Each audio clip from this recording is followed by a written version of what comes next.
Hello, I am taking on a challenge to beat every playable Nintendo published game. Welcome to the next episode. The next games are versus Slalom and Slalom. These two are the first games in the challenge developed by Rare, a UK-based company I imagine many of you have already heard of. In fact, these weren't just Rare's first games published by Nintendo, they were Rare's first games entirely. Now, growing up, I mostly knew Rare for their work for Nintendo during the SNES and N64 eras, like the Donkey Kong Country and Banjo-Kazooie series. However, they were pretty involved during the NES era too. They created around a whopping 60 games between the NES and Game Boy, and while we won't see all of them, I will play a good chunk of them in the challenge. In particular, there were 6 games that are often sort of considered to be first-party titles for the NES. While I don't think Nintendo owned the IPs, Nintendo exclusively published the NES versions of these 6 games. However, these aren't the only NES games we'll see developed by Rare either, as Nintendo helped to publish a handful of their other titles in Europe too.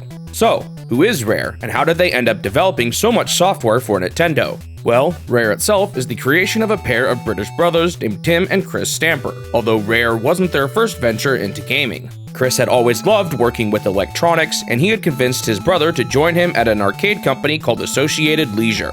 Their talents were soon noticed by the company's associate director, Norman Parker, who convinced them to leave Associated Leisure with him and work for his new company, Xylec Electronics. During this time, the brothers took various work-related trips around the world, including some to Japan, resulting in the brothers becoming acquainted with Japanese game development. Eventually, the brothers decided to start their own business called Ultimate Play the Game. They made games for the British home computer, the ZX Spectrum, with games that targeted the British market. They saw success with this venture, with games like Jetpack and Nightlord reportedly being big sellers in the UK. However, it seems the brothers saw little hope in the British gaming market, as they ended up selling Ultimate stakes to a British company called US Gold, and they founded a new company, Rare, that would focus on an entirely different market. While the brothers ended up buying back their share from US Gold, Ultimate would soon fizzle out as Rare became their main focus. As Rare, the Stamper brothers knew what they wanted to develop for, the Nintendo Entertainment System. Now, at this point, the NES hadn't even launched in the UK yet. However, from their time working with Japanese game developers, it seems the Stamper brothers had developed an interest in the Japanese gaming industry. Initially, they weren't able to get any sort of deal going with Nintendo. However, Tim ended up studying the NES for 6 months and learned how to develop on it on his own. The brothers flew to Kyoto to present their work to Nintendo, and Nintendo was impressed with how much they had managed to create completely on their own. They were so impressed that Nintendo apparently gave the brothers a massive budget to make a game for their system. This game was none other than Slalom, which actually saw a Versus system release well before the NES game came out. While Rare continued to develop NES games for a variety of publishers, they were the first Western third-party developers that Nintendo published a game for. I guess Nintendo just assumed that Rare would have a greater appeal to the Western markets, as none of those 6 games I mentioned before were even released in Japan. Speaking of first times, Slalom was David Wise's first project as a video game composer. David Wise had no formal music education outside of piano lessons as a kid, but he always loved music. When he was young, he also learned how to play the trumpet, and he even played in a few brass bands during his youth. He met the Stamper brothers while he was working at a music shop. He had programmed demo songs on the store's Yamaha music computer to demonstrate the product to customers. The Stamper brothers must have liked what they heard, because they ended up offering him a job as a composer at Rare, and he ended up working with Rare on many of their future titles, including his amazing work on the Donkey Kong Country series. Something interesting about the Versus system version was that it had an optional attachment that completely changed how the game controls. While I have found some screenshots of it, I haven't found any footage of the attachment in action. From what I can tell, you lean on the skis on the bottom for the left and right inputs, and you use the joysticks for the up and down inputs. The game also only has one action input, which can be activated by using either of the buttons that are on top of the joysticks. It looks like a really interesting way to play the game, but unfortunately, I wasn't able to replicate it for the challenge. This attachment was completely optional though, so it did have a traditional control method too. Alright, let's jump into my time with the games. I had never heard of Slalom before the challenge, so this was my first time seeing it. Because it was released first, I started with the Versus system version. Unfortunately, I ran into the same problems as Versus Mock Rider when it comes to the visuals, so keep in mind that these lines on the sides are caused by something on my end and are not a problem with the game. The NES version won't have this issue. At the start, you get to choose from 3 different mountains: Snowy Hill, Steep Peak, and Mount Nasty. Even though Snowy Hill is actually the easiest, I didn't realize this, and since the cursor started on Steep Peak, I started there. Man, the first thing I noticed was that they spent way too many pixels on defining this dude's backside. This is giving me some Ned Flanders vibes. Well, I guess this is rare after all. The controls of the game are pretty simple for the most part. You hold forward to move faster, press left and right to move from side to side, and down to hold the brakes. You can also jump with either A or B. The only thing that didn't really make sense to me is that when you crash into an obstacle, sometimes you land smoothly while other times you don't.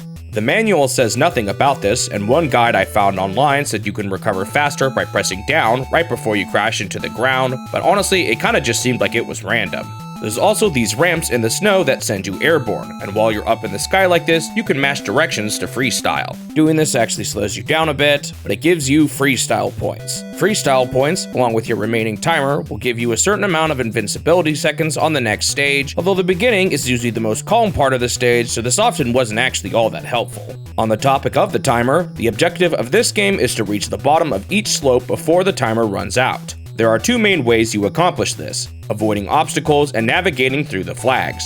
Crashing into the obstacles will obviously slow you down, but it took a second for me to realize the penalty for missing the flags. When you miss them, your character essentially does the same animation as putting on the brakes for a moment. It's not the worst penalty, but it does make a difference on the harder stages. Some of the flag patterns are pretty easy, but man, some of them get really tough to navigate through. Luckily, they often follow a repeated pattern for each chunk of the stage, so you can kind of preemptively move where you'll need to go as you learn the patterns. There are other skiers on the slopes too, but you aren't actually racing them or anything. They basically just serve as extra obstacles.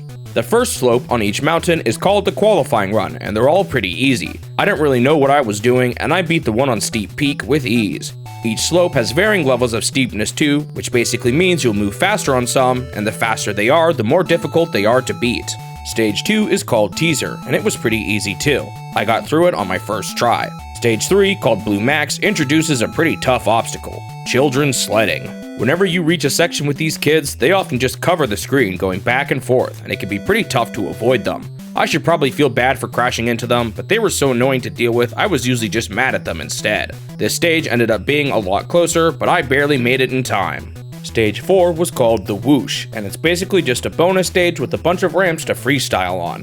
I spent so much time in the air that it was still kind of close, but hey, now I was invincible for the first 14 seconds of Stage 5. This one was called High Octane, and this is where things started to get tough. There were just so many obstacles on this stage, particularly trees. I lost for the first time here, which gives you an immediate game over. Luckily, the game lets you continue right where you left off for some more quarters, so I was able to keep going. Surely the NES version will be this forgiving, right? Man though, I lost over and over and over to this stage. It was brutal. Eventually though, I finally did it, although it was close. I ran out of time just before reaching the goal, but I was able to coast my way to the finish line. Phew, finally. Reviewing my footage, I think this one might actually have been the one that took me the longest in the entire game. Thankfully, the next stage wasn't so bad. This one was called Rock and Roll, and it had some new flag patterns, but thankfully I beat it on my first try. Unfortunately, the next stage, Monster Run, went back to being tough again. There's just so many obstacles. Snowmen, trees, children, this one had it all. I didn't even really get close on my first try. Thankfully, I only game overed a few times on this one, and once again, I coasted my way into victory with no time remaining. The final stage was Stage 8, and it was called Super Downhill. There weren't many obstacles, but it had some really tricky flag patterns that involved tons of narrow gates placed all over the slope. I got a few game overs to these gates alone, but it didn't take too long for me to beat it. With that, Steep Peak was defeated. Now, despite the fact that Mount Nasty was supposed to be the hardest stage, I actually think Steep Peak is the worst one. Almost half of my total playtime was spent on this mountain, and it was the one I chose first. Whoops. Next up, I went with the easiest mountain, Snowy Hill. The qualifying run was a total breeze, and the next slope, Cotton Candy, was easy too. Man, even the names sound more casual in this one. Stages 3 through 5 were also pretty easy. They were called Skid Row, Snowy Slide, and Crystal Cruise, and I beat all of them on my first try. Finally though, I had a hiccup on Slope 6 called Overrun. This one saw the return of some of the harder flag patterns, and I just crashed way too many times. I got a game over, but thankfully I beat it on the next try. Stage 7 was called Big Dipper. This one had some tough obstacles, but I also got through it on my first try. The last stage was called Blue Mongoose, and it was pretty easy too. I once again first tried it, and Snowy Hill was already conquered. Man, that was much easier than Steep Peak. Up next was the final mountain, Mount Nasty. With a name like that, I was pretty nervous about this one. Thankfully, it started out pretty easy, and I got through stages 1 through 4 without running out of time. They consisted of another qualifying run, a stage called In the Trees, which you guessed it, featured a lot of trees, a stage called Cut Loose, and another bonus stage called Hot Dog Heaven. Man, what kind of name is that? Unfortunately, similar to Steep Peak, the difficulty spiked up on stage 5. This one was called Rad Run. The obstacles on it weren't actually all that bad, but I think the timer was just extra tight on it. I kept running out, even when it seemed like I had a decent run. Eventually though, I did well enough and moved on to stage 6, Paradise. The slope lived up to the name, as this one was a cakewalk. It's kind of the opposite of the last stage. It has some tricky obstacles, but it just gives you so much time that it didn't matter. I beat it with 44 seconds still remaining on the clock. The 7th level is called Exterminator, which sounds pretty sketchy if you ask me. Man, the middle part of this stage was just covered in sledding children, and they were not easy to dodge. The hardest part was a pretty rough tree section near the end though, and I got a game over on this one too. Thankfully, I got it next time and moved on to the final stage, Freestyler. For a last stage, this one's honestly not too bad. There's some tough obstacles and one tricky flag section, but I was able to beat it on my second try. With that, Versus Slalom was complete. On to the NES version. At first glance, this one seems pretty similar to the Versus System version. However, they made a couple changes that make this version so much harder. The first of these is that for some reason, they've trimmed off 10 seconds to the timer on a ton of the stages. Thankfully, it mostly just seems like it's the first 3 stages of each mountain that were made harder, and I usually didn't struggle much on those anyway. However, the big change they made was by far the worst. Remember how when I game overed, I could just reset at the stage I was on? Well, that's been completely removed in this game. Failing once on a slope forces you to go all the way back to the beginning of the mountain. You don't even get a single extra life in this one. Man, this was so rough. I had gotten so many game overs in the Versus System version that having to do them all without messing up on a single stage was brutal. The NES version ended up taking me so much longer. I started on Snowy Hill, but I just kept failing on those later stages. I failed on this one for over an hour, and it wasn't until after an hour and 40 minutes that I finally beat it. For reference, I beat all 3 mountains on the Versus System version in only an hour and 20 minutes. Up next was Steep Peak, and man, doing this one next was a mistake. This is the one with that difficult stage 5 map, high octane, and frankly, I struggled with all of the later stages on this one, including a few crushing losses on the final slope. After over an hour on it, I decided to switch to Mount Nasty to see if I would do any better. I don't know how I pulled it off, but I beat Mount Nasty on my first try. It's supposed to be the hardest mountain and I smoked it. Well, I guess I've got to go back to Steep Peak. After failing for another half hour on it, I put the game down to try again on the next day. Somehow, my first run back was going super well. I beat stages 5 and 6 with time to spare, and I barely squeezed through stage 7. Come on, I can do this. Man, even though this last stage isn't that complicated, it just has one tough flag section in the middle, and those other skiers make this part so much more difficult than it needs to be. Thankfully though, I locked in and I beat it on my first try back with the game. Nice. Slalom complete. On to the reviews. In many ways, Slalom kinda reminds me of Mach Rider. You're zooming through some kind of course and trying to avoid the obstacles. Of course, Slalom is more time trial focused, while Mach Rider is more about surviving, but I find there's a decent amount of overlap in my thoughts on the two. There are some fun aspects to Slalom, but a lot of the obstacles just come in so fast, and those other skiers make certain obstacles so much harder, and their unpredictable nature often just made it come down to RNG. On that note, the RNG aspect of how you recovered from a crash was kinda weird too. In some of those tight stages, the RNG could make or break a run. Comparing the two, I definitely liked the Versus System version more. Sending you back to the start for failing once was so brutal, and I definitely preferred having infinite retries. Even giving you a couple of continues would have gone a long way in the NES version. I didn't have a terrible time playing these games, but it definitely wasn't my favorite either. I gave Versus Slalom a 6 and Slalom for the NES a 5. Thanks for watching the video. If you want to see more of these in the future, make sure you subscribe to the channel so that you won't miss out on the next one. Also leave a like if you enjoyed it, since it will help the channel grow and motivate me to continue this series. I hope I will see you in the next step of my quest to beat every Nintendo game.